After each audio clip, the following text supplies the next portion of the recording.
I was absolutely appalled at the group date that occurred yesterday. There's naked guys, you know, playing dodgeball together.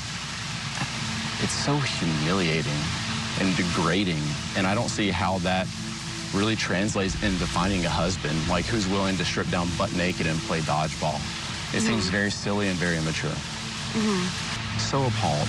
A completely classless display. I expected a lot more from the oldest Bachelorette that's ever been. And I can't believe that that actually occurred. That's not the type of example I want set for my daughter. You're not setting the right example for my daughter. Like, I feel like I even have to explain now. I'm ashamed to be associated with you. Do not ever talk to me like that. I never thought I'd ever have to tell any man that I would never want them being the father of my child, and I stand by that. I would never want my children having a father like you. Get out of here. Claire. Wow. Wow. I don't even know what to say. Actually, I do. Claire's quest to find love hits a bit of a speed bump last night as she and Yosef go toe-to-toe about the naked dodgeball group date from last week. I just can't believe I have to read that, too. He obviously went home. Shock. Yosef may have spoiled the night for the other guys, but don't worry. Dale was there to make her feel better. And that means, once again, it's time for America Loves Ted. Joining us from Bachelor headquarters is Ted. Good morning. Okay, Ted, before you begin, I just want to editorialize for just a second. I get it. I mean, we debated this naked dodgeball thing within our own group for a while. But I will say this. It comes across as a little bit of an eye roll. You're on The Bachelorette. I mean, you know what I mean? The pearl clutching when you're on a show known for excessive drinking and making out and fantasy suites. Spare me the trip to the fainting couch. Well, and the thing with Yosef, he wasn't even on that date. Yeah. So it's like, what are you doing? You just pick your battles. This wasn't one, but I think he had some concerns. I think he said them, and then it just he just kept going, and he just kept going. And I was like, at some point, it was like, okay. But again, he's not wrong. I mean, I thought it was a little tacky, but you're on a show that had a guy in a windmill having sex with like 40 people. Right. I mean, you know what I mean? I mean, come on, Barbara. Right. Yeah, anyway. Okay, so what happened after that? So Claire is distraught, right? I mean, and who wouldn't be after Yosef comes after him? But Dale came in at the right moment and is comforting her, and it turns out to be like the best thing ever.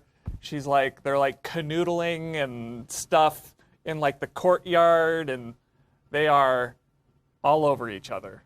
Oh, wow. See? Example. What did I just say, Ted? Exhibit A. Right there. Right there. And she's basically like, after that point, she's like, I think I might be in love with Dale. And this is, just to give people a timetable if they don't watch the show, this is after what, Ted? 2 days, 3 days? Oh, yeah. 1 week, maybe? Okay. Maybe? Wow. Okay. The next day was a group date. What happened? Did it go well? Claire was still broken up over the Yosef thing. Yeah. So she spent all day just like thinking about Dale and how could Yosef say this to her. So the guys are ready for the group date. They're sitting on their couches and they're just waiting. And she comes in and she's like, we're going to skip the day portion of this and we're just going to go to the night. So they were waiting for hours. And then they start the group date, and then Dale steals her. They go to her bedroom, and they make out for an hour while the other guys are sitting there. Okay. No wonder she leaves the show early. Spoiler alert. Okay, so then they had another group date, and this one was a roast, like what, a pig roast or what? I don't know who thought this was a good idea, but it was the roast of Claire. No. Like a friar's roast. She can't take a joke, but so they didn't roast her. They were smart. They did not make jokes about Claire but they made all their jokes because they had an audience there, and Dale was part of the audience because they have no other people there. Dale was the butt of all the jokes. Take a look. Dale, your last name's Moss, right? I think the only reason teams were signing you is because they thought Randy Moss was your dad. What's one thing y'all don't know about Dale? Nothing, because he doesn't shut the up. Where, oh where do I begin? Oh, take it. How long do you really think it's going to take Claire to figure out that you're here trying to campaign for president and actually have no interest in her? Zing. Okay. Really? Zing? Really? That is such that is such a Ted soundbite. Zing. And none of their jokes were funny. No. But Zing guy thought he was funny. And she was livid afterwards. She even said, "They're making fun of my fiance." Okay. And we're like, now see, what? I started the segment defending her, and now I'll end it. Lighten up. Again, as I said to the guy that left, you're on The Bachelorette on ABC. Right. Yeah. Okay. Well, speaking of her, last question.